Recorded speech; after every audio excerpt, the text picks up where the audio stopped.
to check the feed to make sure that the stream is actually streaming when it says it's streaming with audio, because there's that bug that rears its ugly head sometimes. Wow, I refreshed this Twitch stream and it still didn't show up. Let's do that again. All right, we have audio. Turn my headphones up a bit. Okay, where is audio hijack? There we go. Dementia Radio now and recording in 3, 2, 1. Recorded live on DementiaRadio.org, it's the Funny Music Podcast, brought to you by FuMP.com, where you can download new free comedy songs twice a week. Now, here's your hosts, Devo Spice and the great Luke Ski. Hey, Devo Spice. Hey, Luke Ski. So what in the hell is going on this week? We have Kevin Froleiks of Goodbye Charlemagne on the show. Welcome, Kevin. Hey, good to be here. Thanks for having me. And we will have a pre-recorded interview coming up later in the show with Robert Lund and Spaff. But in the meantime, welcome to episode 807 of the Funny Music Podcast for December 4th, 2025. The title of this week's show is Cough, Thrust, Glow. And your job is to work that into our conversation somehow. Good luck. All right. Let's do this thing. Let's get caught up with what Devo and Luke have been up to since last week. Or else Devo, if Luke bailed and didn't show up. Hey, what? No, he's right. So, Luke, what you been up to, as if I didn't know? Yeah, because last week we recorded early because Thanksgiving, right? Yeah. Yes. So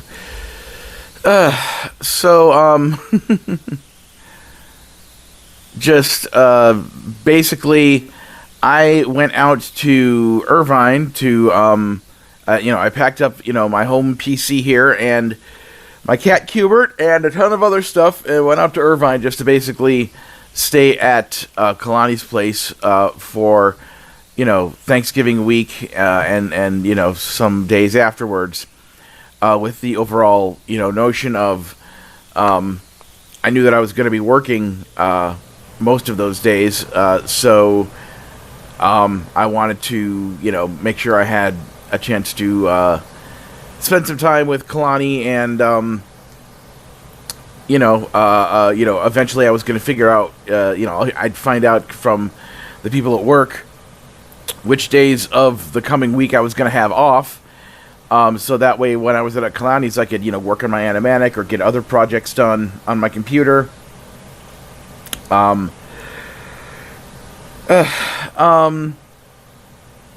So basically, I have been working, today is the first day off I have had in 9 days. I worked 9 days in a row leading up to today.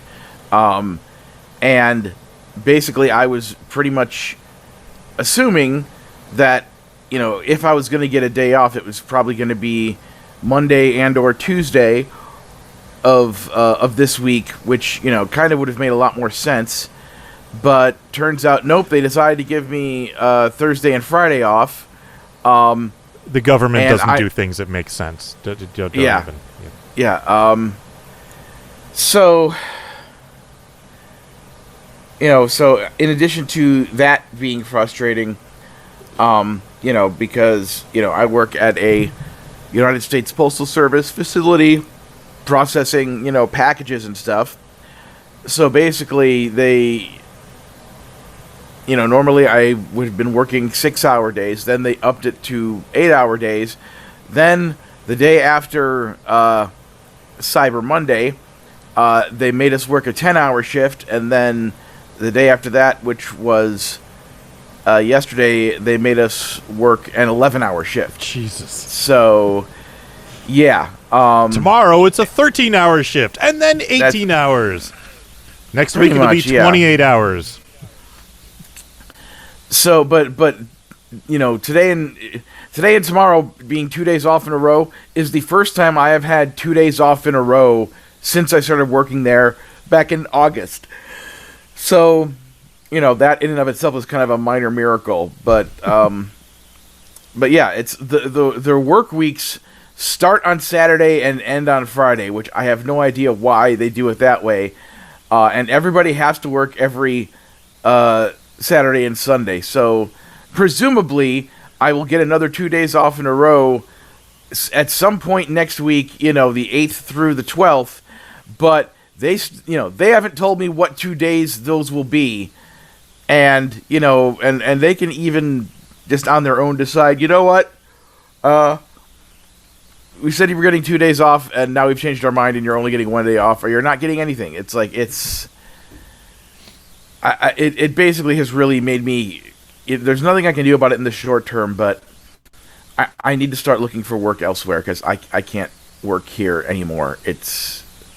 Yeah, understandable. It is sucking the life out of me.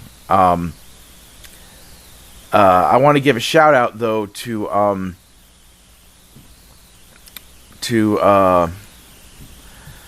Elizabeth of who is our friend up in the Twin Cities of Versatile Fluff, because I reached out asking if anybody could help me with something and MarsCon related, and she said that she could.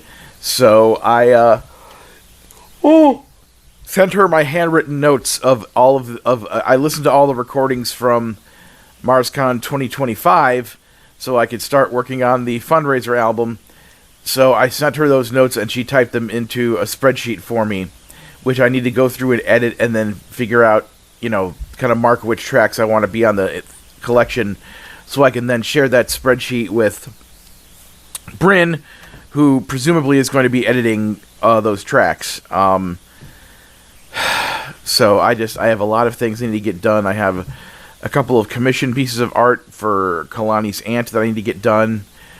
But yeah, just basically I packed up this entire computer, took it all the way out to Irvine, and then ended up not using it at all. I didn't even unpack it from the suitcases and stuff that I used to bring it out there. I mean, I brought a bunch of other stuff too. Didn't even use it at all. It was just a ridiculous waste of my effort. Thank you for managing to squeeze in that thing that you did for me, because that came out great. So yeah, I mean, because presumably, like I said, like when you said that, I'm like, oh well, sure, I'm gonna get one of these, Monday or Tuesday I'll get off. I can work that in, and then nope, they didn't give me either of those days off, and then they gave me more hours than I've ever worked in a row at a job ever, and it's. I should say on the positive side, I did go see Zootopia 2, which was awesome. And I also saw, for the anime fans out there, Chainsaw Man the movie, Reze Arc, which was also fun. And I managed to get some other stuff done in the past week, but I'll talk about that later on in the show. So, anyway. Oh, and just today alone, because I'm like, well, shit, I only have 2 days off. I better get everything done I possibly can.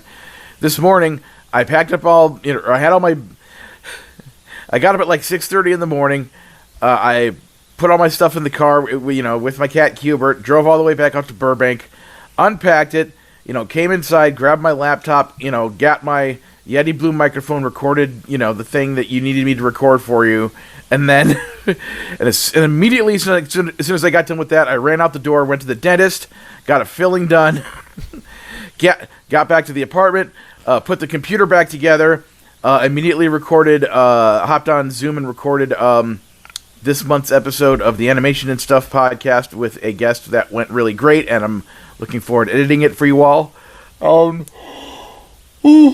then after that, I took a hot bath, and then I made lunch and, watched Stranger Things until Kalani called me to chat a little bit, and then I took like a 1 hour nap before we did this episode. So that's everything I've done in the past, whatever it's been, 10 days since we did things. Oh, God. So, yeah. So what have you been up to, sir? Well, we did the Thanksgiving thing. We went to my in-laws, although my mother-in-law has been ill, so she wasn't there. She was off at, the place where she's being treated, and with my father-in-law. So my wife and her two sisters did all the cooking. They kind of divvied it up and decided what was going to happen, and then we kind of all just kind of met up at my in-laws' house and had Thanksgiving there. So it was a very nice day. So it all worked out. Other than that, I have been frantically working on my new Christmas EP and the Christmas with the FuMP Volume 3 compilation, which are both scheduled to be released tomorrow, and neither of them have been posted yet. I will be posting them immediately after the show tonight. They're just about ready, just a couple minor little things I got to finish up. Nothing like waiting to the last minute, but and in addition to that, I got 4 auditions in the last 24 hours. 3 of them were due tomorrow morning. So I was like, okay, well, I guess I have to do those today too. So I did those first thing this morning. And just, it was like, sure, just pile some more shit on my plate. Let's do this. So, but that's about it. It's been crazy frantic around here. And just, yeah. So that's pretty much all that's going on in my life. Well, the things from the Christmas EP that I've heard, it's amazing and awesome and hilarious, and everyone should immediately jump on that as soon as it's available. Thank you. I'm very happy with it. I listened to it as I drove back and forth this afternoon to a couple of errands, and very happy with it. So, Kevin, what have you been up to? Let's see. Yeah, so did the Thanksgiving thing as well. My wife and I visited some family down in Virginia. I'm based out of New York, so yeah, 5 hours in the car fighting Thanksgiving traffic and everything. Hung out with my in-laws, my niece. Pretty good time. Otherwise, yeah, just working, trying to fit in some new music around all of that, and yeah, just getting ready for all the holiday madness that comes in December. 5 hours in holiday traffic is always fun. Yeah. Yeah. Pretty good. I've been in worse, so I was pretty happy. It was only 5 hours. Where were you traveling to? Virginia, like just outside okay. DC metro area. Yeah. Not a bad drive usually, but I imagine at Thanksgiving traffic. Yeah. Yeah, the only way through is to kind of go through Staten Island, which is the best way to experience Staten Island, is to go in.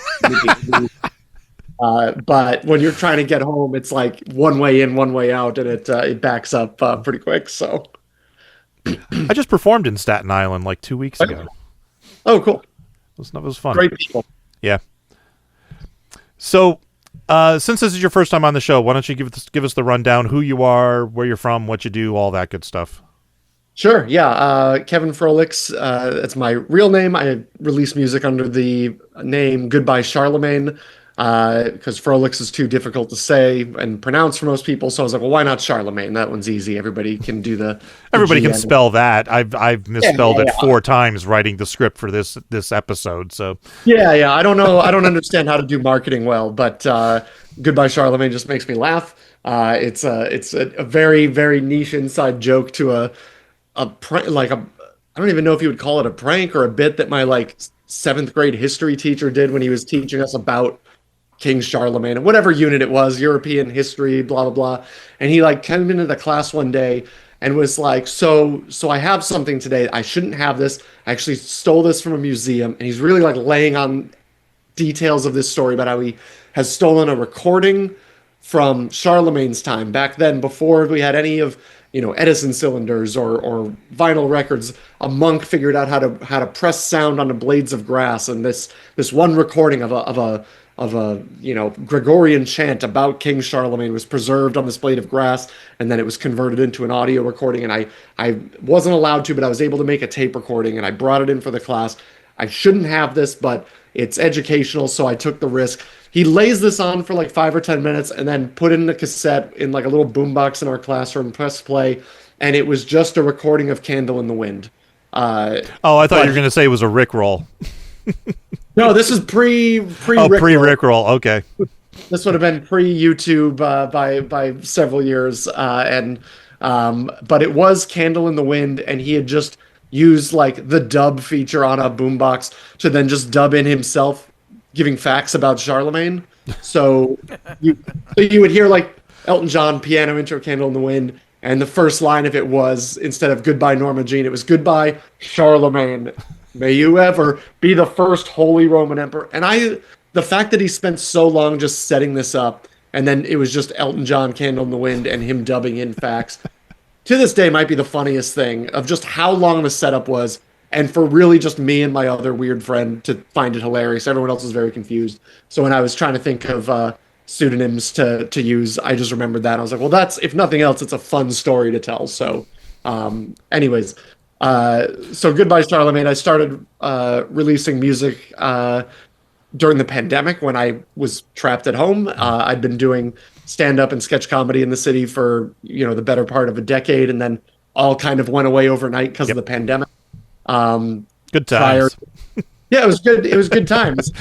And only the best comedians kept doing comedy through the pandemic. There was a lot of just weirdness with the comedy community during that. But during the pandemic, just being home, I kind of reconnected with music. I'd been a wind instrument player all through school, played clarinet for 11 years, like fifth grade through college, and taught myself, guitar, banjo, other things. So just started recording goofy songs I would write in my bedroom.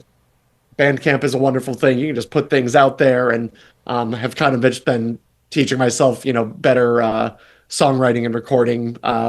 Whatever I can do on the cheap from my bedroom is kind of the philosophy there. I just realized I'm wearing my Gary Wilson You Think You Really Know Me t-shirt, so kind of got inspired by a lot of the the OG DIY guys who just had a 4-track in their parents' basement, and that's how I started.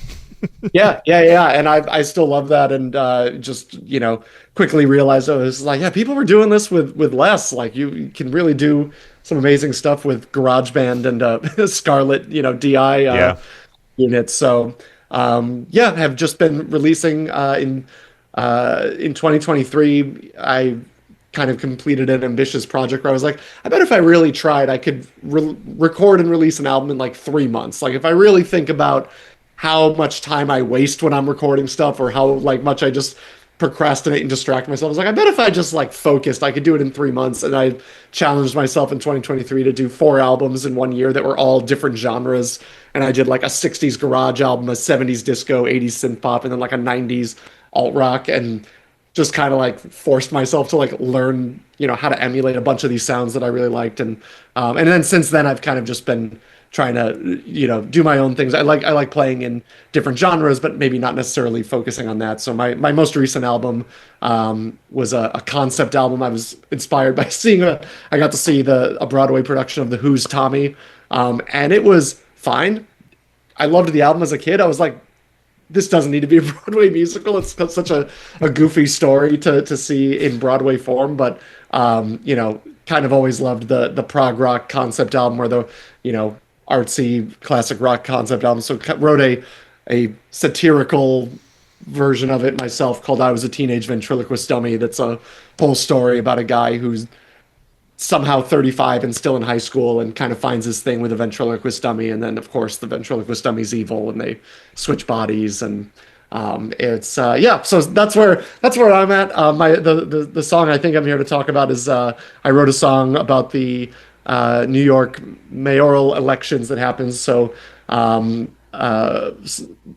mayor-elect Zoran Mamdani ruffled a lot of feathers with a lot of people, probably especially in Staten Island, and so wrote a song called Zoran Mamdani is a Communist, kind of about all the Red Scare type of propagandized takes that I would hear about, where it made it sound like, he's not going to put up a gulag in Central Park or anything. He's talking about some pretty necessary affordability issues, and just so it just kind of made me laugh how scared people were of a guy who's like, what if people could afford to take care of their kids and get to work, and it's in a city that has become wildly more unaffordable, just even in the time that I've been here. But I've been in New York for about 14 years, and have just sort of seen it change in that time, and so can only imagine what it's like for the people that have been here for 2-3 times or more longer than that. Yeah, I'm in northern New Jersey. It's not much better here.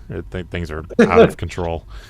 Yeah. Well, people get priced out of New York, they move to Jersey, and then it just kind of, and Connecticut, and it just pushes that circle a little wider. Yeah. All right, well, let's give that song a listen. Here is I'm gonna mispronounce his name. Zoran Mamdani. Is that right? Yep, that's correct. You're doing better than Cuomo. Yeah. You Zoran Mamdani is a communist.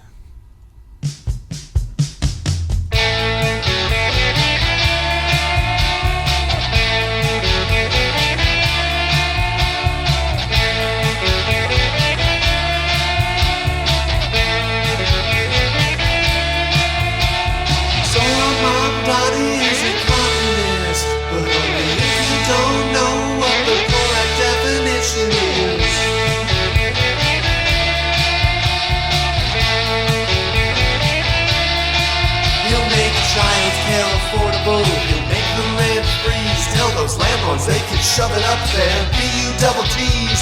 Some people might laugh and some people might scoff. I think he's on the right track if the right people are pissed off. Zoran Mamdani is a communist. If you've never looked into what the meaning of the word is.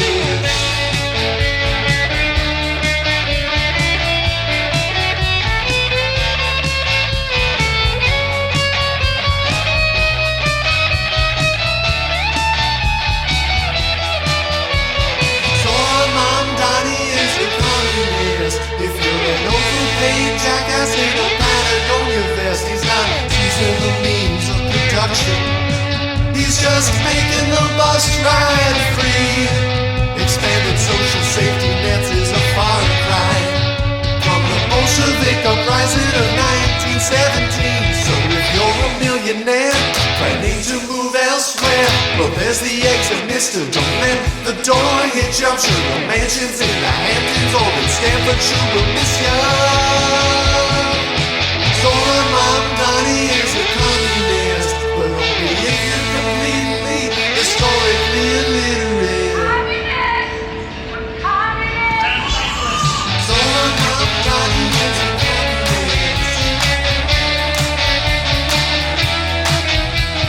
Zoran Mamdani is a communist. Zoran Mamdani is a communist.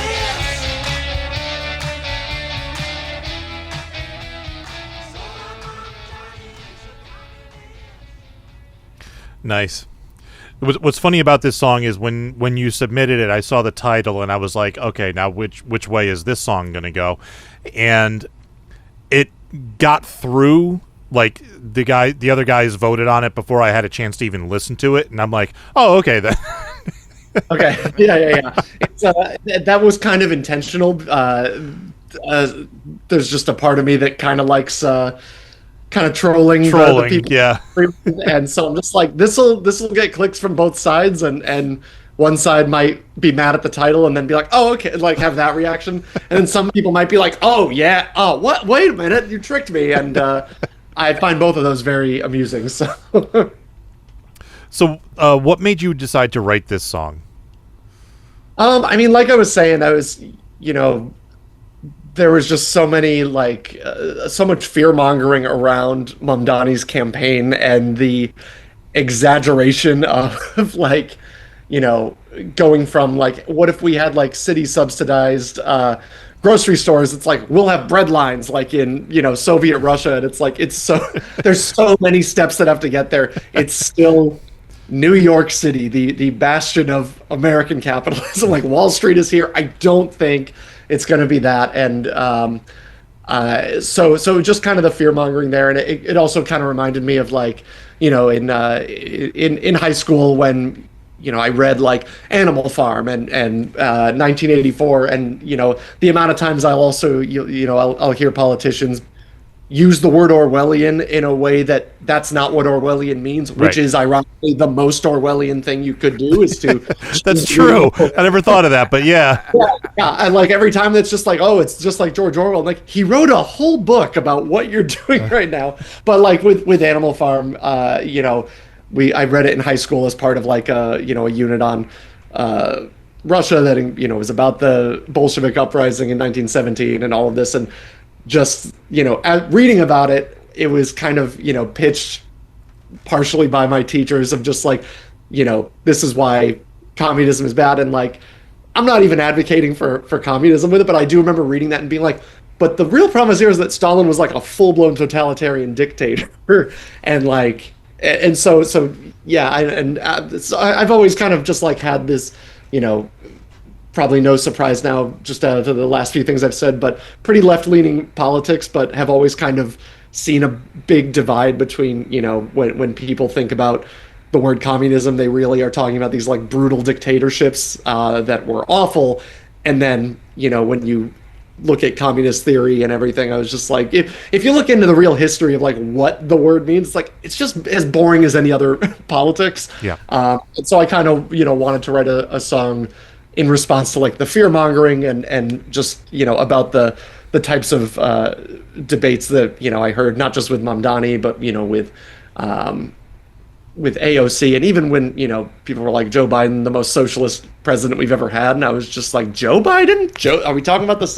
And just, yeah, just the kind of the old school Red Scare tactics that have come back that have just kind of blown my mind. So trying to kind of write a satirical song and, you know, also try to go for the kind of clickbaity, rage baity title that just kind of makes me laugh, that it's probably not what you expect, no matter what you might click on it for.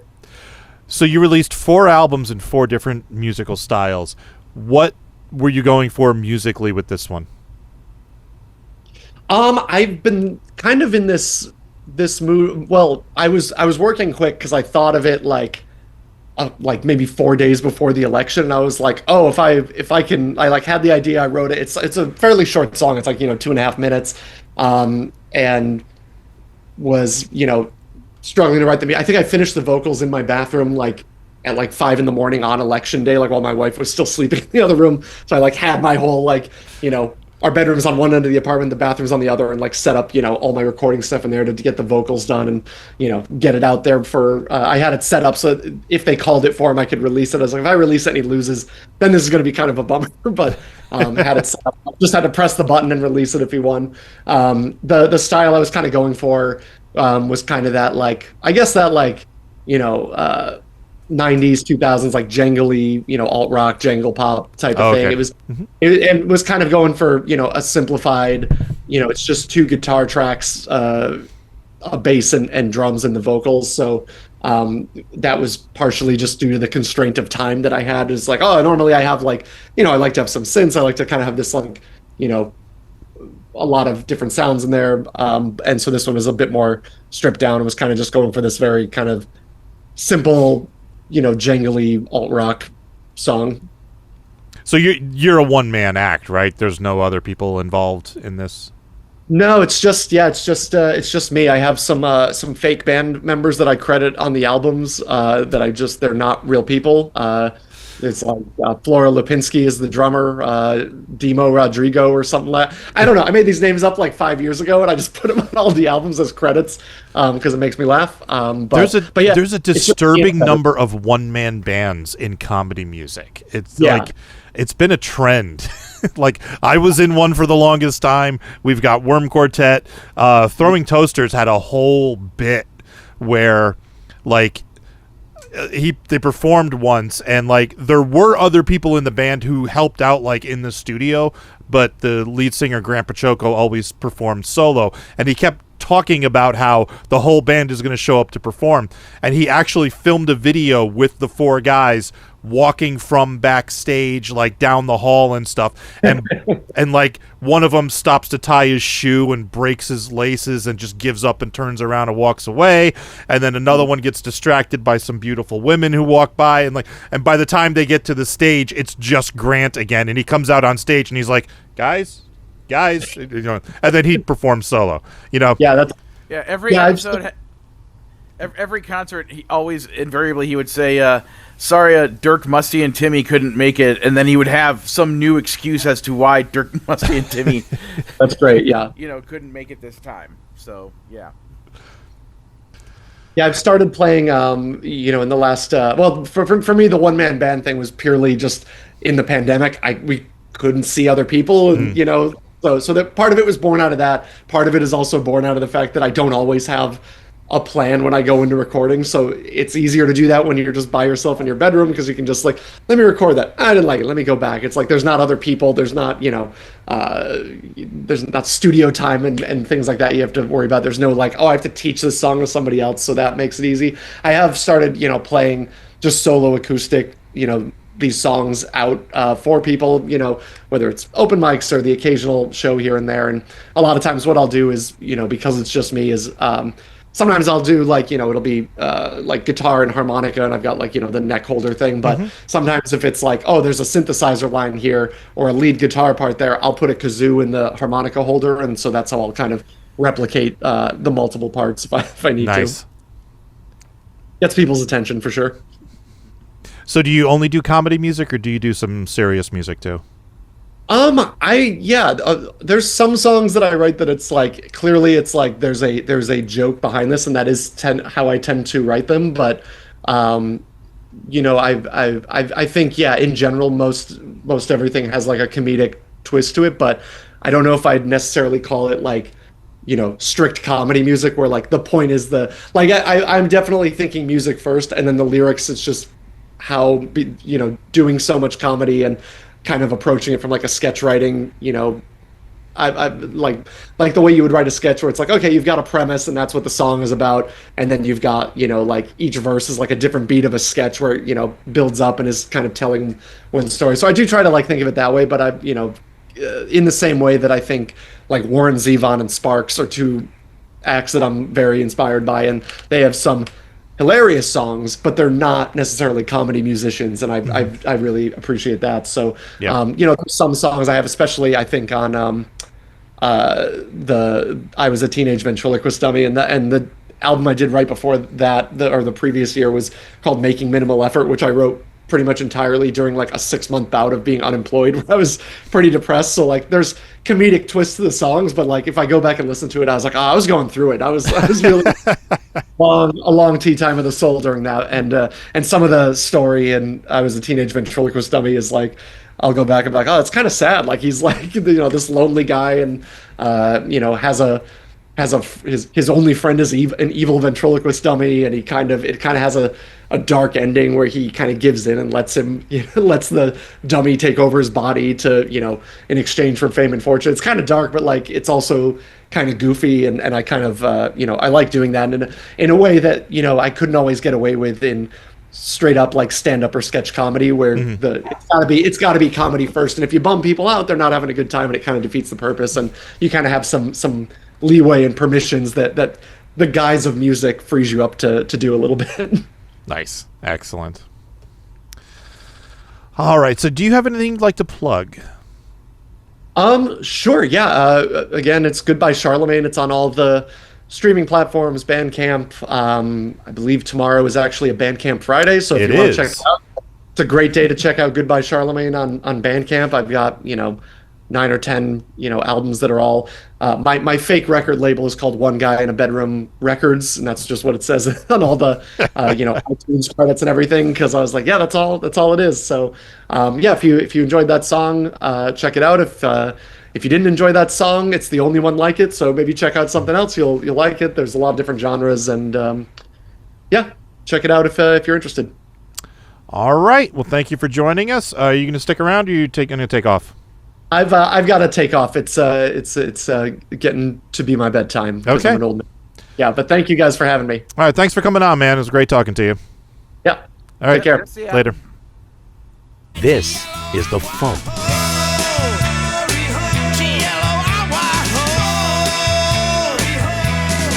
I was requesting fish heads, roly-poly fish heads. Hello, mother, big fat butterfinger serving is dead.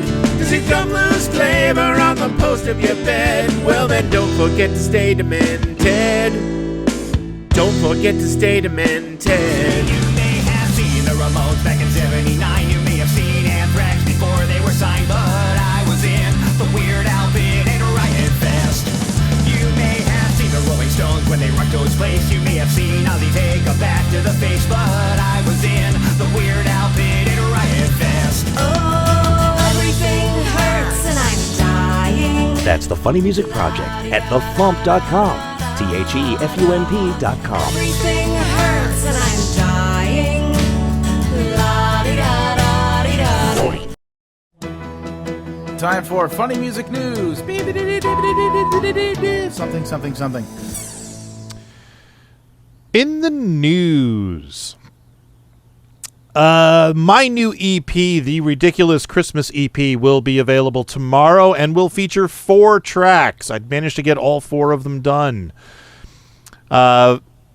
Features a song called Santa, which was suggested by Scott Morgan, and also features a couple of lines in the song were other people's song suggestions, but I didn't use them as songs. I just used them as jokes in the song. The second track is The Christmas Capers, which was suggested by both Tony Goldmark and Dizman of Dead by 28. They both put in eerily similar suggestions, so I'm giving them both credit. The third track is I Got a Hippopotamus for Christmas, which was suggested by the great Luke Ski. Hooray! After all these years, something I suggested finally got made into a ridiculous rap song. Yes. And the fourth and final track is called The Reason for the Season and was suggested by Mur Lafferty. It will be able. That explains a lot. Yeah. Now that I've heard the song, it's like, yeah, that's a Mur suggestion. She sent me like 7 or 8 suggestions, and honestly, any of them I could have made into a full song. But the way she phrased that particular suggestion made me laugh, and in fact, I used her suggestion verbatim as the last line of the second verse of the last line in the song is her suggestion verbatim, just because I thought it was funny. So yeah, Is one of her suggestions cough, thrust, glow?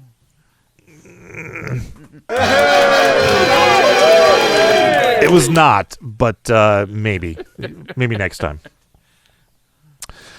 So the Ridiculous Christmas EP will be available tomorrow on the FuMP, on DevoSpice.com, and on DevoSpice.bandcamp.com. Tomorrow is Bandcamp Friday, so it's a good time to support people on Bandcamp. I will be making up physical CDs of these, but I'm just going to do the thin jewel case thing just because it's an EP and not a full package thing. And also, Christmas with the FuMP Volume 3 will also be available tomorrow. This is a new collection of 22 songs that were posted to the FuMP, including several that haven't quite been posted yet, but will be shortly. Plus, there's an exclusive track called Wasted on the Sleigh, not Capella version by Robert Lund and Spaff. The version of Wasted on the Sleigh that's on the FuMP is an a cappella version, and they do have a full background music version of it, so we've included that on this album. That will be available tomorrow in the store at thefump.com or at thefump.bandcamp.com. And for those of you listening live to the show right now, all 4 of you, Weird Al Yankovic is going to be on the Late Show tonight. If you catching this later, I'm sure there'll be videos on YouTube and wherever else it streams. All right. You got anything before tour dates? Well, I wanted to talk about my new Patreon tiers and stuff. Oh, yes. Do you think that makes sense to do it now, or should I wait till after the interview because it's kind of a long list? No, it's fine. Do it now, but make yourself louder because you are very soft. Okay. It's like it needs to be louder. Loud. Oh, by the way, before I get into that, I wanted to mention, so the season 3 of Butthead episodes are you can see them if you actually watch cable television and have a DVR, or if you have a cable service that has access to like the streaming episodes via the cable box or whatever. It's not up on Paramount Plus, which really annoys me, but Kalani has cable TV, so I've been able to watch those episodes whenever I've been able to be out at her place. There was an episode of old Beavis and Butthead where basically it's in a courtroom situation where Beavis is on trial for something, and he has a lawyer, and the lawyer tells him, it's like, well, I'm going to do everything in my power to get you off. and then but they kind of like just let that lay, and then like 2 minutes later in the episode, they have like a little microphone on his table so that they can lean up and say things. People just leans up and goes, "My lawyer is a perv," and just like that. That just hit me so damn hard. Just like, my lawyer is a perv. So anyway, I can't wait for that to be on Paramount Plus because, oh, so good. Anyway, so all right, yeah. Let me go back to the thing. Basically, I finally got my act together, got my thoughts organized, and updated my Patreon tiers so that I'm actually offering things of some kind. And now that it's December, I am going to have to try to work into my schedule. I mean, I've told people this before that, it's like there's always going to be an excuse for me to delay doing this, which is why it's been years I've been meaning to do this and I haven't gotten it done. And I finally just had to say to myself, I'm just going to stop, I'm going to stop trying to be perfect and just get something started and figure it out as I go. I may stumble here in the month of December to some degree, but, because I'm dealing with this job where I'm going to be working, 10, 11, 12-hour days, damn near every day of the month, so maybe things really won't get smoothed out until January, but whatever. I'm just going to go for it. So, here we go. And most of my patrons that I've already had were only at like a $1 level because I basically only had the one tier at $1 and said like, I'll be back to add more things later, and then I never did. So now this is me adding the things later, but the $1 tier is now called the $1 Mixtape Access Tier. And here's what you get with it. Access to the Patreon-exclusive podcast, Lukeski's I'm already mispronouncing it. Lukeski's Monthly Mixtape Madness, which is similar to my former live streaming show, Dementia Revolution, where each month I will spend an hour or two playing my favorite comedy music tracks and whatever other adjacent jams I think fit into the mix. And you can only hear it by being a Patreon patron of Lukeski. So, yeah, I've already kind of figured out what the first episode will be. I figure each episode I'm going to make it at least an hour because because the way I look at it is if Manic Mondays is a weekly show that's at least 15 minutes, I should do a monthly show that's an hour. So it's, relatively comparable to that. So, yeah. Next thing in the $1 tier, access to episodes of Lukeski's Animation and Stuff podcast a day early. Access to live-streamed Lukeski concerts happening twice a year. You will be able to make song requests in advance, and for those who can't watch it live, I will record them and post the video in the days following the concert to my Patreon feed.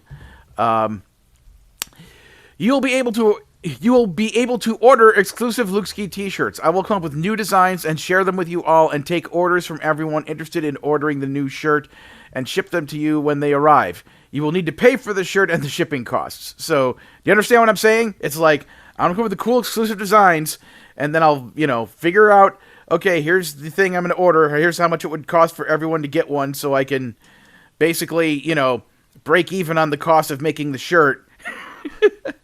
And then people can separately via PayPal or whatever pay me for the shirts, and then I order them, and then you get them, and you get exclusive access to that. I'm not selling it to the general public, just to the people on Patreon. I hope that makes sense to everybody.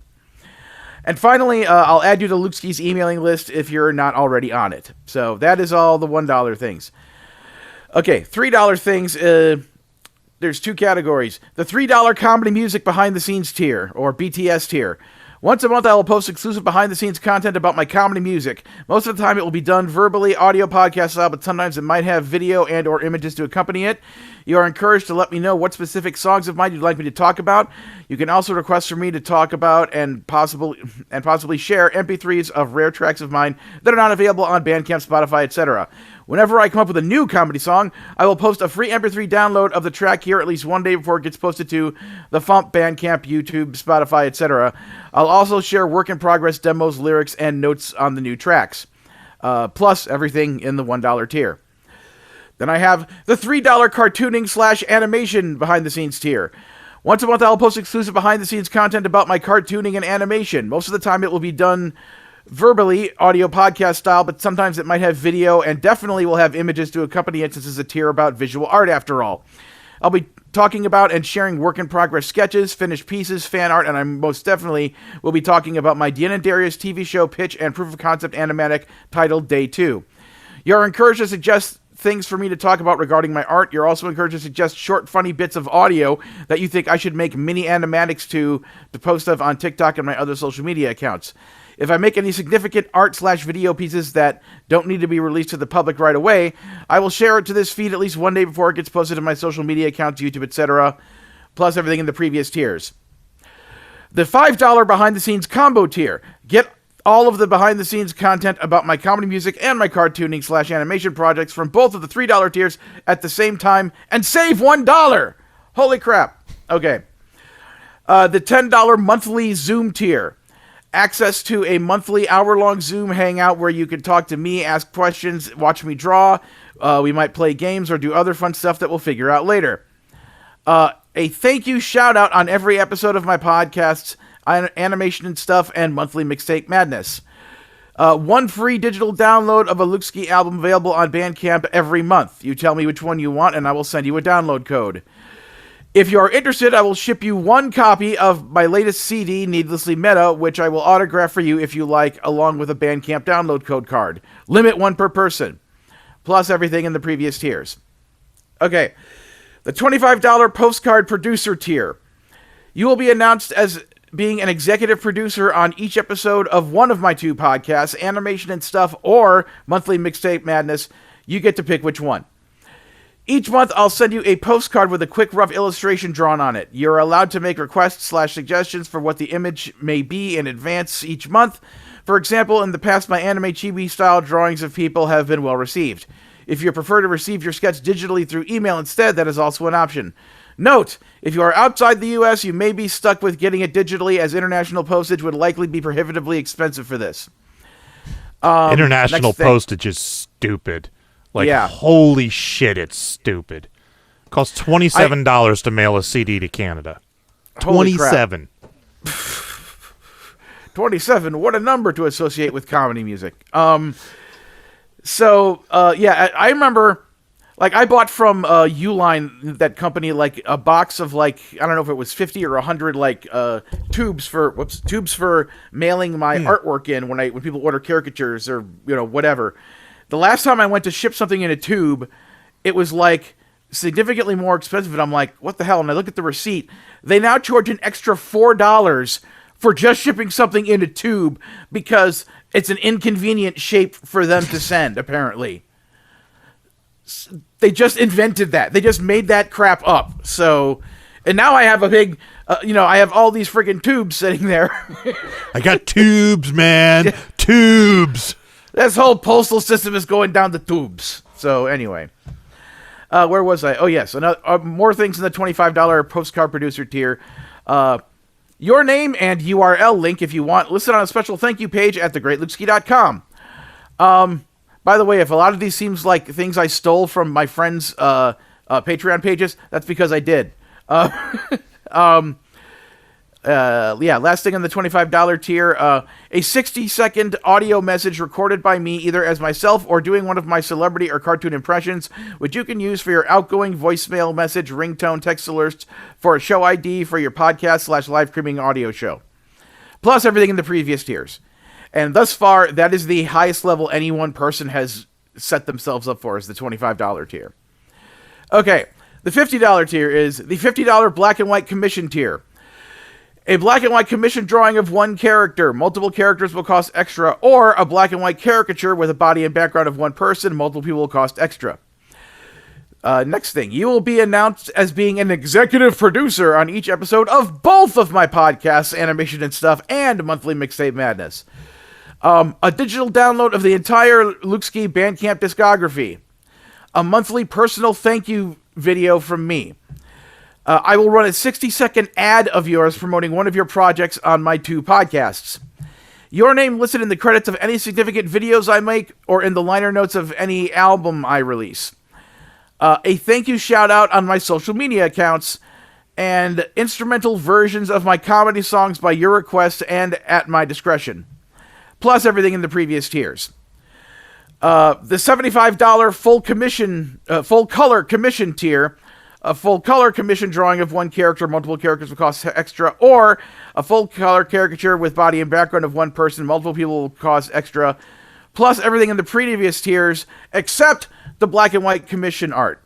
So to explain what that means is that, basically, I'm not going to do a black and white piece of commission and then do another full color commission for $75, because to me, those are 2 separate things that require lots of effort. So basically, it's like, yeah, so all of the tiers coming after this, end with except the black and white commission art, because I consider getting the color commission the main piece of art that you're ordering. Okay? Okay. All right. The $100 private Zoom tier. A monthly one-on-one Zoom chat with me. We can talk about whatever you like. I am even willing to have these session service tutorials if you would like my help/advice on writing comedy songs or lessons on drawing and cartooning. Plus everything in the previous tiers except the black and white commission art. The $250 podcast guest tier. You get to be a guest on an episode of Lukski's Animation and Stuff podcast. You get to appear in a Lukski track. This is subject to what new tracks I come up with and when they are being produced, but I will seek out some way to work your voice into a track of mine. Note, you will need to have a good microphone and recording setup on your end so you can send me a decent sounding recording. If you live in the Los Angeles area, I will join you for a meal somewhere so we can hang out in person. Plus everything in the previous tiers except the black and white commission art. The $500 custom song tier. I create a brand new comedy song for you. This includes your ideas for song parodies that don't exist but you wish they did. I can also do original songs along the lines of what I did for the Because of Bob album on my Bandcamp page. Note that if creating this song requires me to hire other musicians or sound engineers to make this song exist, you will need to cover those song production costs separately from your Patreon payment. I will get estimates and share them with you before any commitments are made so you know how much you will need to pay and to whom. Also, I reserve the right to post this song publicly to the FuMP, Bandcamp, Spotify, etc., included on album releases, and do anything else I want with it, like all of my other tracks, plus everything in the previous tiers except the black and white commission art. The $750 puppet portrait tier. I will make a puppet of you, similar to the puppets I made seen in my YouTube videos. Plus everything in the previous tiers except the black and white commission art. And finally, the $1,000 house concert tier. I will come to where you live to do a Lukski house concert within the continental U.S. Patron must cover all travel, lodging, and other possible expenses for the trip, in addition to the $1,000 donation. Subject to my ability to get the time off of work from my day job to make the trip happen, plus everything in the previous tiers except the black and white commission art. You can sign up for any of these tiers at my Patreon page, patreon.com/Lukski. That's patreon.com/LUKESKI. And the obvious thing I want to mention here is that, basically above the, $25 to $50 tiers, I don't necessarily expect people to sign up for those as a monthly thing. I'm kind of assuming those will mostly be like people would do it like as a one shot for 1 month because they want to get the thing I'm offering and then go back to a lower amount. So just to, make people understand that I'm not expecting people to go for those for the monthly thing. I just wanted to offer them and see if anybody wants to take me up on it. And yeah, so that's the deal. I've, since I posted about this the other day, I've had like 3 people add themselves, or upgrade themselves, mostly at the, $3 or $5 amounts. And I had one person, go for the 25. And as I said on the previous podcast, I'm just trying to figure out a way to make more money because I just looked at what my paycheck will be and it's just over $1,000. So basically, I'm making roughly just over $2,000 a month right now, which is not enough to get by in California, or probably most places. Most places, yeah. Yeah, so I'm trying to figure out a way I can offer people stuff that I have the ability to do, that won't, in and of themselves, cost me a bunch of extra money to do. It would just cost my time. And like I said, the month of December is going to be horrible for me with my job. It'll get better in January. And plus, I assume everybody's spending money on, their holiday gifts anyway. So, at the very least, if you can't sign up this month, please make a mental note of it. I'll mention it again in January at some point on the FuMPCast and in my email updates and stuff. And maybe you'll think about joining my Patreon or upgrading or something to help me out later on. It's up to you. But anyway, that's me talking about all of that. And let's continue on with the show. But now there's a kitty. Yep, and there's Cubert standing right in front of the camera. Hey, buddy. Oh, and sure. So I go to grab him, and then he walks away. All right. Let's see. Tour dates. On Sundays in Nashville, Tennessee, Steve Goody hosting at the Bluebird. Sundays online, 2 Sleeps. The last Sunday of each month on Facebook, Lauren Mayer. Mondays online, Steve Goody and Brad Tassel at virtualcomedyshow.com. Wednesdays in San Francisco, California, Ben Vicini. On the 5th in Jersey City, New Jersey, David W. Jacobson. The 5th and 6th in Doylestown, Pennsylvania, Carla Ulbrich. The 5th through the 7th in State Line, Nevada, Phil Johnson and Roadside Attraction. The 6th in Gloversville, New York, Drew Jacobs. On the 7th on YouTube, Escape from the Secret Lab featuring the Consortium of Genius. On the 7th in Albany, New York, Drew Jacobs. On the 10th in San Francisco, New York, Lauren Mayer. I don't know if that's What? a typo or not. I don't know if that's a typo or not. It might be a typo. I'm hoping it's a comma. San Francisco, comma, New York? Yes. Maybe there's San both Francisco, somehow? comma, New York. So that's why I say I don't know if there's a San Francisco in New York or if there's a typo in the newsletter and it's supposed to be San Francisco, California. Or if it was a copy and paste error on my part. Go to Lauren's website.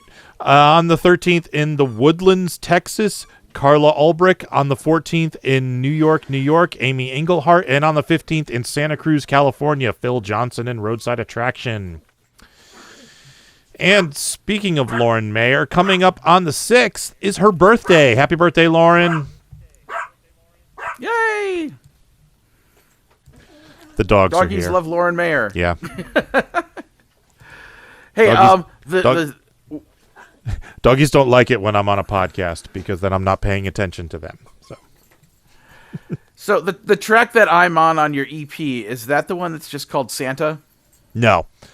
Oh, okay. Santa is the Stan parody. The track you're on is the Christmas Caper. Oh, okay. So, oh yeah, that's right.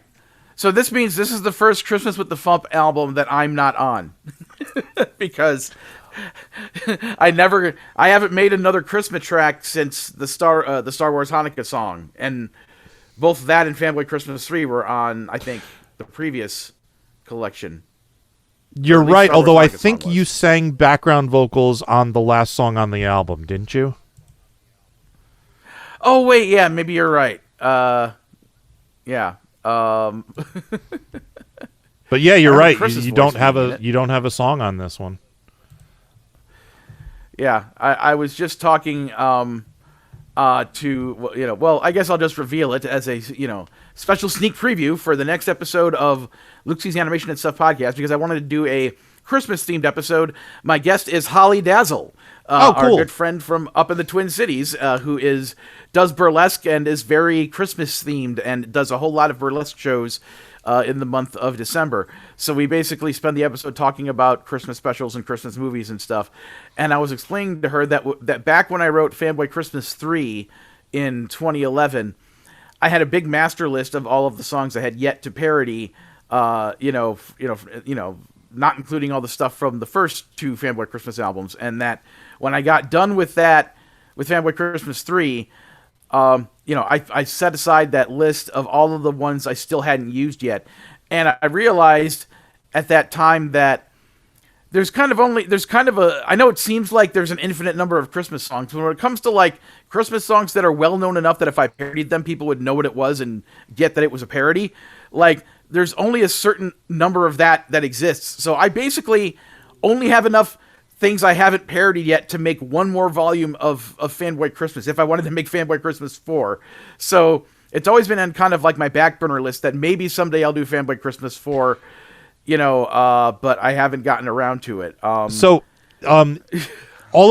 songs you parody in the Fanboy Christmas things seem to be traditional. Have you included any of like the pop songs on your list, like Last Christmas by Wham, or Simply Having a Wonderful Christmas Time by whatever the Beatles did that? While you're playing the FuMP Spaff interview, I'll see if I can pull that list up because I think I have it on Google Drive. But I know Mariah Carey's "All I Want for Christmas Is You" is on that list because at the time I made it, I'm like, that was the last like new Christmas standard pop song that ever came out. Unless you count "Dick in the Box" by by the Lonely Island. Like, has there been another big Christmas pop hit? In the past 20 or 30 years, I can't really think of anything. I mean, other than the two I mentioned. Yeah. I think Last Christmas might have been on my list. I'm not sure about Wonderful Christmas Time. Did you already parody Grandma Got Run Over by a Reindeer? Yes, that was Gowron. Gowron, that's right. Yeah, that's right. So, anyway, I also had, even though I had done this one before, I think I had a Ghostbusters idea. Hark the Herald Ramis Sings. I might sneak that one in anyway because it's too damn good. It's like I know I don't want to repeat myself, but screw it. Hark the Herald Ramis Sings. No, wait, let me see if I can remember, because I wrote, "Hark the Herald Ramis Sings, do not ever cross the streams." Oh, I think I had two more lines, but I can't remember. Whatever. That's great. Anyway, so yeah. All right. Second song of the week. New one by Robert Lund and Spaff. Here is Fa La La La La La La La La La La La La La. I'm not sure how many laws are in that. Most people don't know the words to Deck the Halls, so they just go fa la la la. I find that disrespectful to Christmas, so I sing all the words like this. Deck the halls with boughs of holly, Madison and blondes with nice round lips. 'Tis the season to be jolly. Rogers at full mast on pirate ships. Don we now our gay apparel. If you're straight, live your great drag queen dream. Troll the ancient Yuletide carol. Line up Panthers beat my high school team, but it went into overtime. See the blazing Yule before us. Asphyxiation from the smoke occurs. Strike the harp and join the chorus of displeasure for your ethnic slurs. Follow me in merry measure. Out a gram from your mom's Christmas stash. While I tell of Yuletide treasure. Island in Las Vegas snatched my cash. And not just the gold, the frankincense too. Fast away the old year passes. Gas inside your uncle's cyber truck. Hail the new year, lads and lasses. While you think of words that rhyme with truck. Sing we joyous all together. Cause of gin, or we're in Hallmark shows. Heedless of the wind and weather. You approve or not, that's how this goes. Now sing this at your next Christmas party. Everyone will appreciate you for it. Try it and see. We will. I am here with Robert Lund and Spaff. How you doing, guys? Good. How are you? Good. Hey, So tell us about Fa La La La La La La La La La La. I lost track of how many laws there are in that title. I sang that with my daughter. Yeah, that's all I know. I sang it like 8 times, and she sang it like 4 times. That's how it sounds like a Is that how you got the whole chorus? Is it's a bunch of you and a bunch of Macy? Yeah, I kind of wanted it to sound like at first when I recorded it, I wanted it to sound like somebody just opened their door and we were like some carolers. Hmm. But I know it just didn't sound very good. I even put a like I had my girlfriend say, "Oh, it's carolers, come to the yeah," but it was dumb because Spaff already had an intro for it, and so I put a little music behind it. And it is what it is. But yeah, it's just a chorus of me and my daughter. It's the wizardry of multi-track recording. Yeah.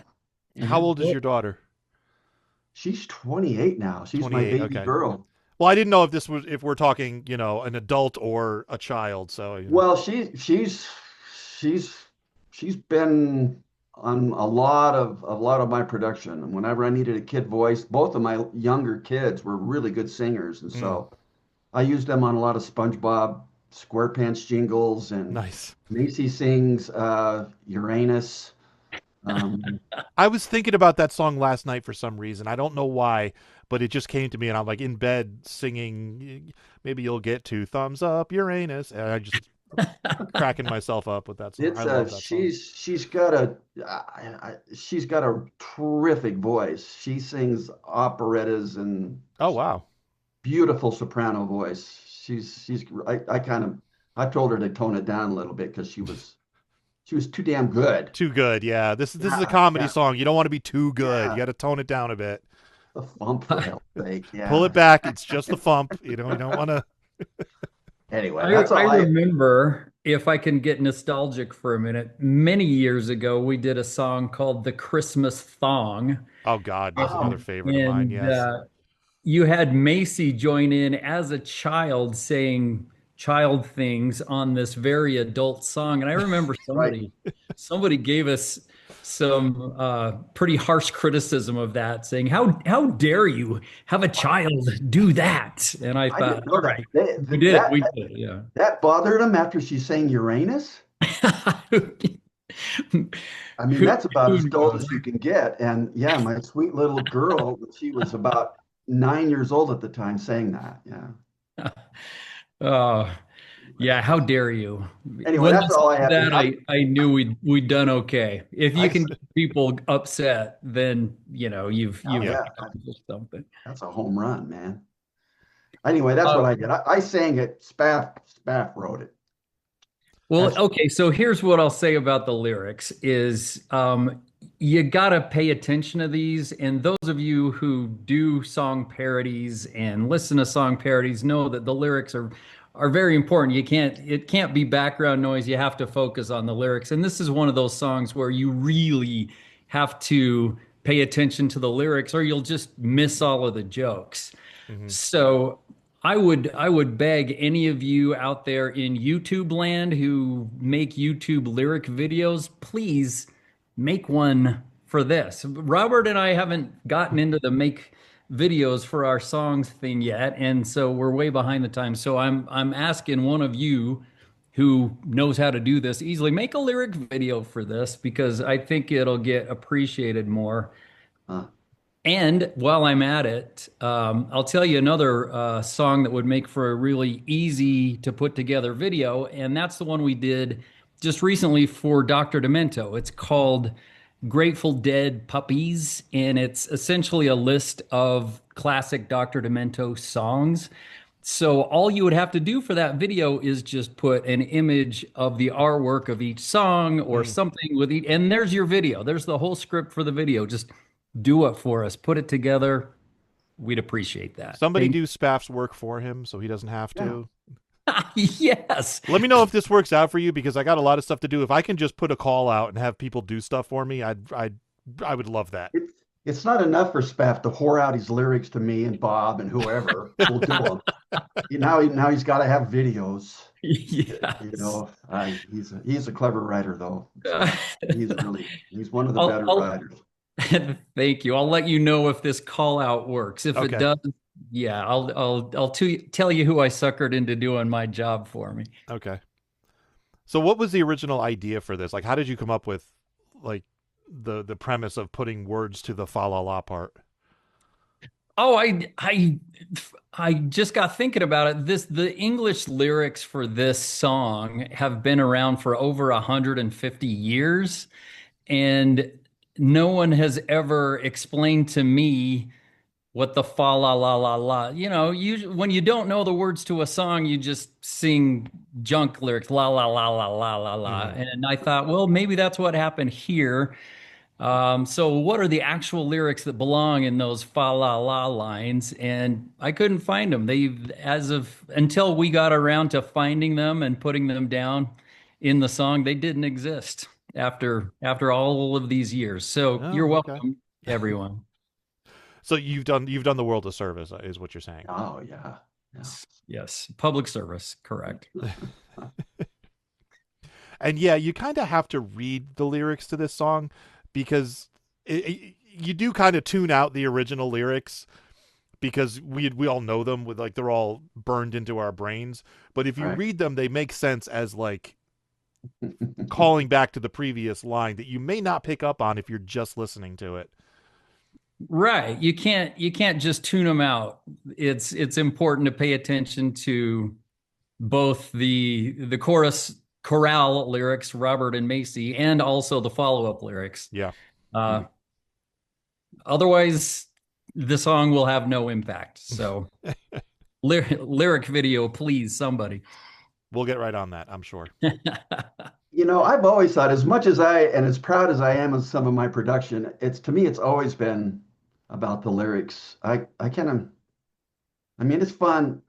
It's fun to have people say, and this started early in my career when the original song came on, and people would say, "Oh, God, I thought that was an original song," and then you bastardized it or whatever. You totally screwed it up. But anyway, that was always a compliment. But it's always been the lyrics. It's always been about the lyrics to me.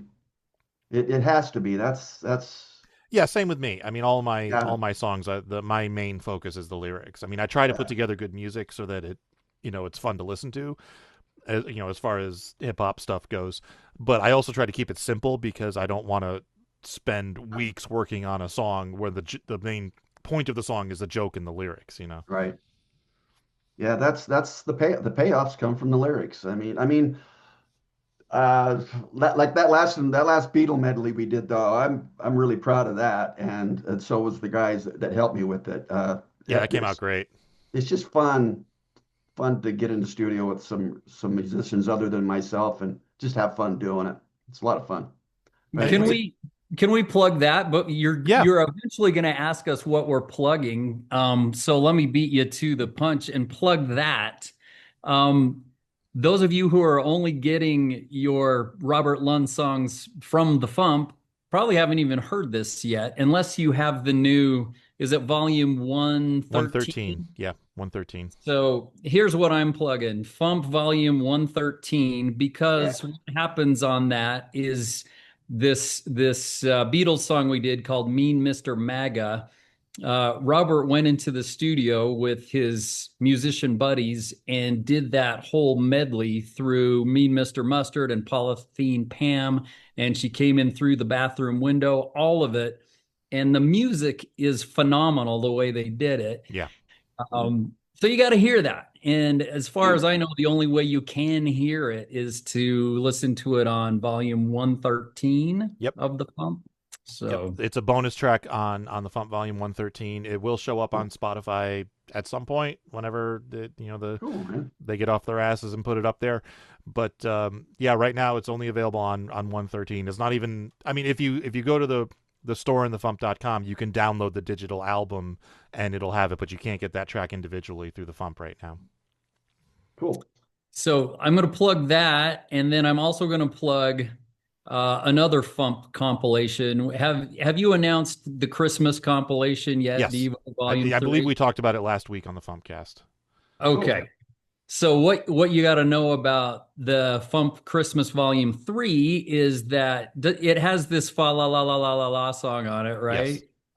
But there's also another Robert Lund song on there called "Wasted on the Sleigh," which once upon a time appeared on the FuMP. And when Robert first recorded that, it's a Crosby, Stills and Nash song, and so the harmonies are intricate. And when Robert first recorded that and sent it to me, I thought the harmonies were so great that I wanted to hear the vocals just by themselves. And so he sent me an isolated vocal track of just and I loved that so much that that's what we put on the FuMP back in the day.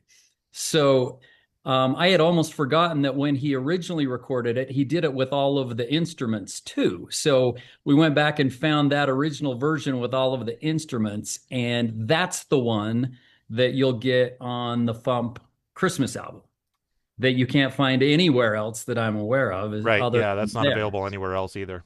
That's only on the Christmas album. Cool. So, Well, the money I paid my fiddle player was finally spent. Finally worth it. Finally worth it. Finally worth it 15 years later. You can play violin sounds and stuff on keyboards, but that and a saxophone, there's a couple instruments that if you've got the musician, bring him in. But anyway, sorry, Yeah, there's a lot of instruments that don't really sound right on a keyboard, as good as they get, and even the virtual instruments on the computer. I mean, some of them are really good, but they don't quite sound like live instruments. Yeah. So anyway, I'm kind of lucky. I've got access to some of these guys that love coming in. Most of those musicians love coming in and hearing themselves play. So yeah, sometimes I think that's a trait common to a lot of musicians. Sure, I'll let you in and play it. Anyways. Well, I've been very fortunate as just a guy who does only lyrics to have found Robert and all of his professional musician friends who love playing this stuff. Otherwise, I'd never get to hear it myself. So, well, they don't give a shit about your lyrics. They just want to play that line. No, I'm kidding. They think it's pretty fun too. But yeah, no, they just want to. They just like playing to themselves, especially if there's a lot of parts. Anyway, we're kind of getting sidetracked here, but that's what we do on the FuMPcast. We get it's an hour of sidetracking. That's all the show is. But so it's been fun for me to hear these lyrics come to life in the hands of Robert and mostly Robert, and then whoever else he brings into the studio with him. It's otherwise, like I said, I would never get to hear this stuff either. So, well, back in the day, I was forced. I was turning stuff overnight sometimes for these radio stations, and so I didn't have the luxury of can you come in tomorrow? It would have to be on the air the next morning. So you just did it all yourself, and it was actually better that way. It wasn't always as tight as it should be, and there were lots of mistakes, but I was the only one that kind of knew. So if you have the luxury of bringing people in, it's more fun, and your product's usually a little better. But I can get by. Oh yeah. All right, so Robert plays everything. Yeah. So Spaff already plugged everything he's going to plug, unless you have something else. Robert, do you have anything you want to plug? No, just I'm kind of confused on how many compilations and where we are. Over, so I don't because I'll say something wrong. I don't know. No, I have nothing to plug. Yeah, I'm about to start working on the FuMP Volume 114. Yeah. We have probably a dozen other compilations between the Christmas, the Halloween, and like all the other like stupid April Fool's compilations we put together. There's a bunch of them. Just how much percentage-wise since like Spaff and I came on has the FuMP grown? We started in what, 2004? 2000. I don't know when you guys started, but the FuMP started in 2007. 2007. Oh, yeah, I know you guys were around before that, I think, because you got played on Dr. Demento like in 05 or 06, I believe. Yeah. Yeah, we've been on FuMP compilations since volume. Pretty much, yeah, since the beginning. 2. Yeah. Since 2? Oh, okay. So, and you're on 114 now? 114, yeah. Wow. Dude. Man. I know, dude, you don't know when to quit. Give it up already. You're never going to be a success, Well, no, it's the FuMP. That was my question. It's existentially grown, right? I mean, how many? I'm not good at like metrics and things like that, so I don't know.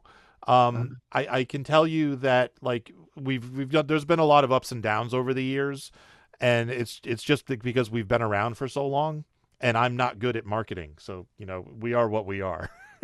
I would estimate that originally when we came on board there were probably 10 listeners, and now there are probably 30. Yeah, So that sounds it's about right. tripled. Yeah. It's tripled, Wow. tripled Yes, in exactly. Yeah. size. So I mean that's huge growth. Yeah, I think that sounds about right. So. Wow. No, I love doing this, man. Thank you, Devo, for making this happen. I love to do it. All right. Well, thank you for joining us. Sure. And we look forward to. You guys have more songs scheduled, don't you? Already, or is that? I know there's a Moonshot Cosmonauts track coming up. We do. Yeah, you do. Yeah, first track of the new year is going to be you guys. Yes, we have a New Year's resolutions song coming. That'll be the next one. Boom. Awesome. So we'll talk to you next. I could have plugged that. I could have plugged it. Well, Go ahead, plug still it. Can go ahead. No. It's all. All right, guys.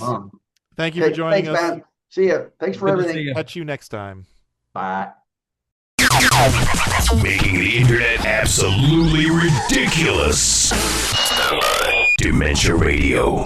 www.dementiaradio.org. Port 8027.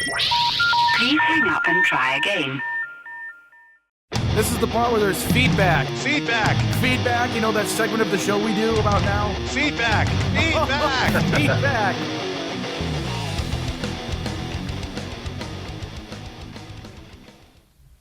Feedback. Yeah, well, he is a madman after all. And he's on the loose! Madman on the loose rope. I have enjoyed the 2 recent Friday Spotify playlists and want to thank those who made the suggestions. When playing at work, I can see the tracks I once added to the list but are no longer available, and most of them I can figure out why. I was surprised Luke's track Christopher Walken Sings SpongeBob SquarePants is no longer available. Did Nickelback actually have it removed for copyright reasons? In my Spotify end-of-year update, I did get the message from Devo Spice as he finished number 4 in artists listened to in 2025, beating out Wolves of Glendale. Luke was number 3, Steve Goody number 2, and because Luke created a playlist featuring a large number of his shorter songs, Worm Quartet was number 1. So, do you know anything about Christopher Walken Sings SpongeBob SquarePants being taken down? Well, hold on a second. Let me,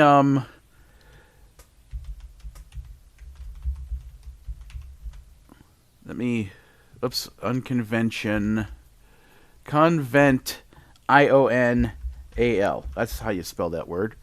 And I guess I'll have to add Luke Ski because I guess that wasn't enough to bring up that album. Dang it. Do the thing I want. Okay, there we go. Oh, dude, they took down all the spoken word stuff. Oh, those assholes. Wow. Okay. So that's that whole spoken comedy thing, right? Yeah, probably. So wait, did we ever put any of the Cirque du Soleil things up? Yeah, the Cirque du Soleil stuff is up. At least some of it is. I think volume. I think Procrastinators is up, and I think volume 1 is up. Let me check. Cirque du Soleil.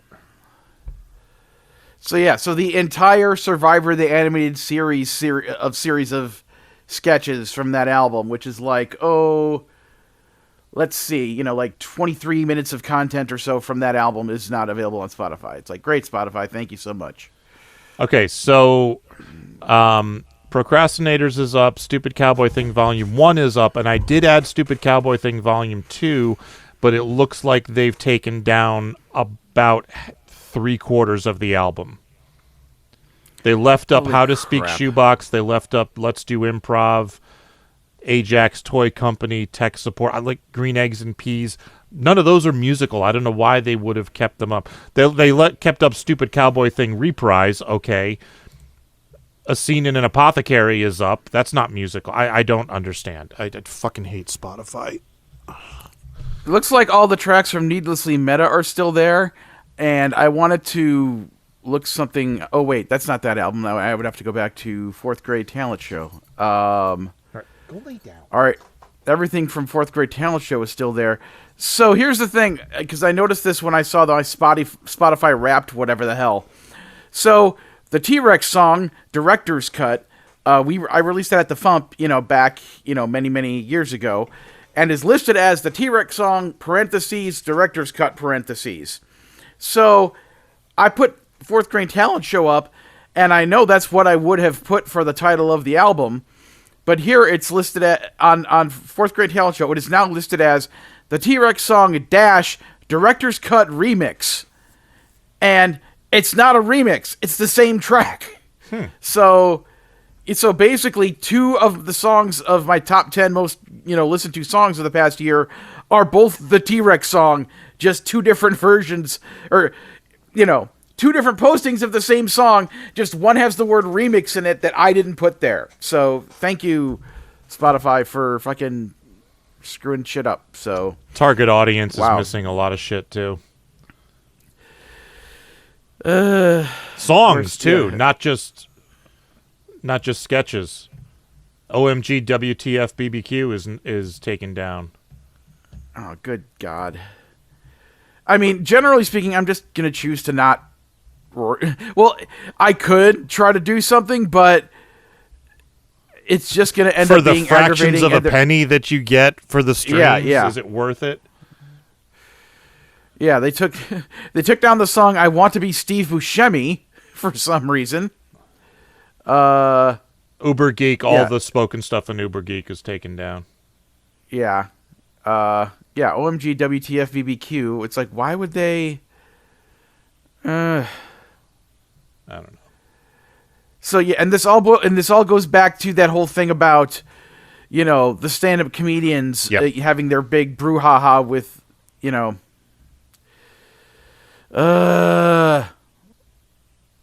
Speaking of Grant, the track "Obvious by My Absence" is gone. The one where he talks about not being able to be in my album because Dirk, Musty, and Timmy couldn't make it, or something like that. Whatever that bit was.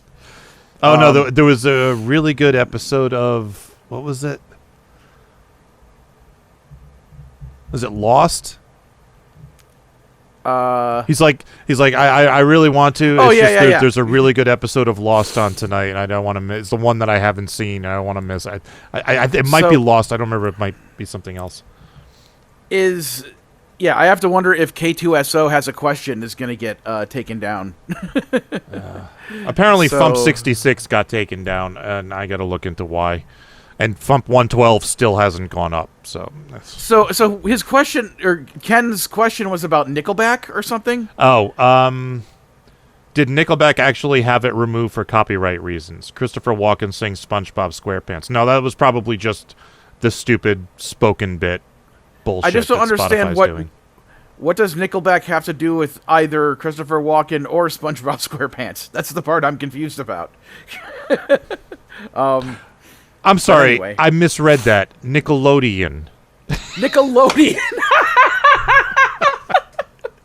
I read that 4 times as Nickelback, and then all of a sudden I'm staring at it, and I'm like, no, that doesn't say Nickelback, that says Nickelodeon. Who lives in a pineapple way underneath the sea?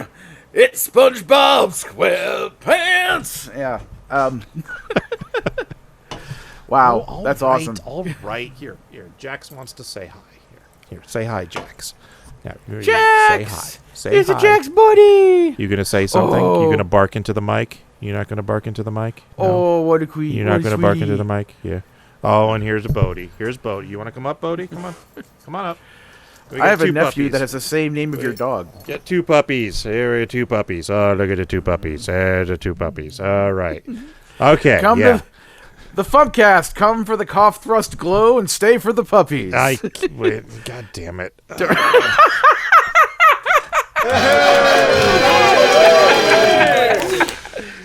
All right, get down. I'll take you for a walk in a minute. All right. More feedback. Alvarant wrote, how can you tell if a song has AI? I'm seeing a lot of D&D style instrumental music on Spotify with fantasy anime style album covers, and I'm not sure if it's the algorithm or AI slop.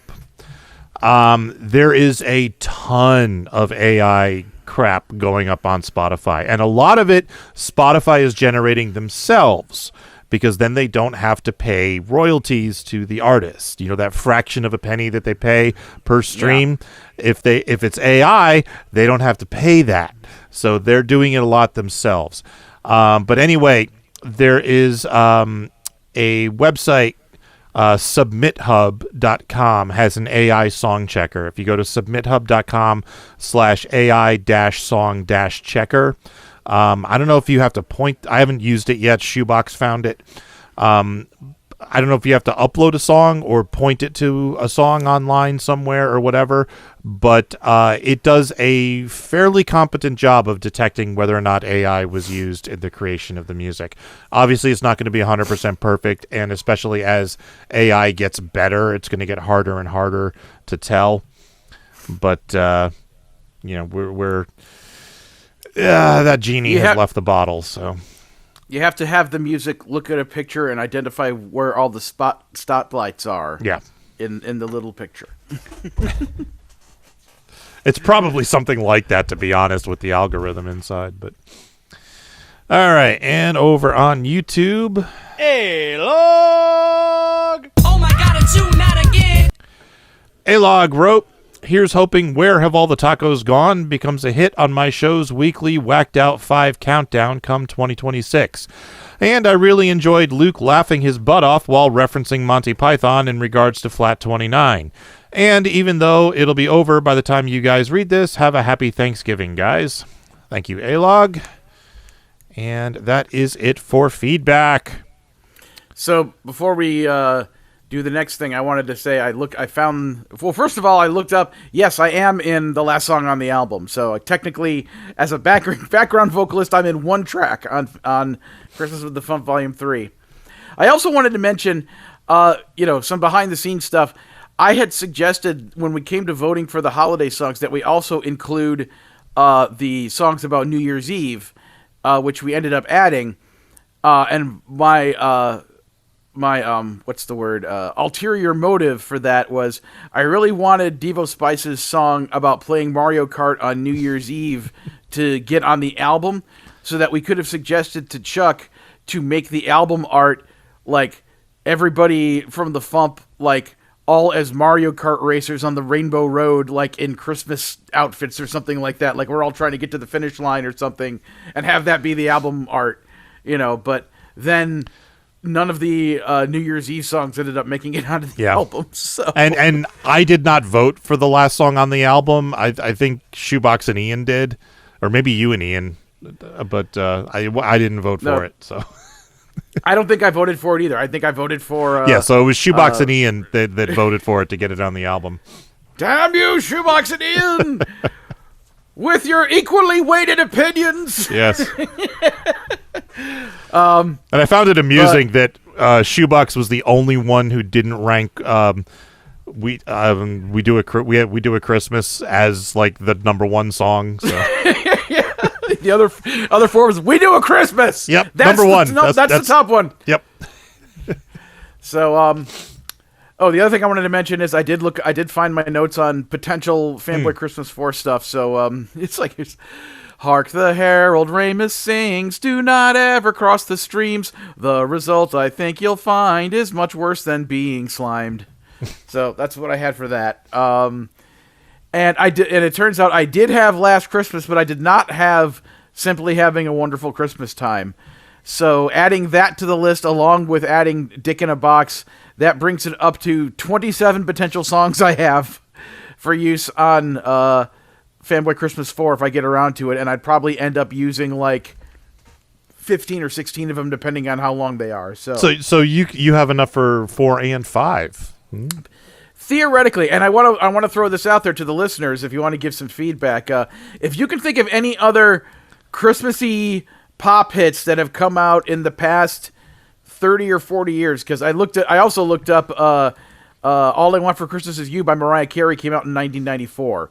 So, and then, you mentioned Wonderful Christmas Time. It's like if they're in, Last Christmas by Wham. If you can think of any other Main Street pop hit Christmas standards that have come out in the past few decades, like, leave comments and we'll see if there's any more that aren't on my list here. But yeah. And I also have separately on my list, on my notes here, I made a list of all the songs that I did put in the first 3 of them, and combined there's 49 songs in the first 3 Fanboy Christmas medleys. Wow. So, yeah. Anyway. So, all of this type of content is the kind of thing you can hear me talk about if you sign up for my Spotify for $3 and hear comedy music. Your Patreon, not your Spotify. Fuck Spotify. Fuck Spotify. They don't pay nothing. Patreon pays me money once a month so that I can maybe pay part of a bill, sort of. So, yes, patreon.com/LukeSki. Go check it out, and you can hear more about things like this. All right. Let's do this now. Teasing. He's a teasing kind of guy. Now you have a jingle. Yeah. Tomorrow's song is by Devo Spice. Ooh. What? Yay! And Tuesday's song is by a new artist. Oh, crap. Actually, wait a minute. I think we're getting a Sunday song this week, too, because I had to update the schedule because I double booked somebody. Let me see if that's this Sunday or next Sunday. Yeah, that is this Sunday. Trevor Goober is posting a song on Sunday. Okay. So I had him down for a Sunday later in the month, and the other artist who also had that Sunday emailed me and he was like, "Hey, what's going on? I thought I had that Sunday." And I'm like, okay. And I fixed it. So. Well, all right. Behind the scenes talk at the FuMPCast. All right. Goodbye, Charlemagne. Google it if you can spell it. Robert Lund is at robertlund.com. Spaff is on the FuMP. I still have I'm going to be up late tonight, so let's get the hell out of here. Thank you for listening to the Funny Music Podcast. I'm Devo Spice. I'm Luke Ski, and Charlemagne said goodbye. And so did Spaff and Robert Lund or something.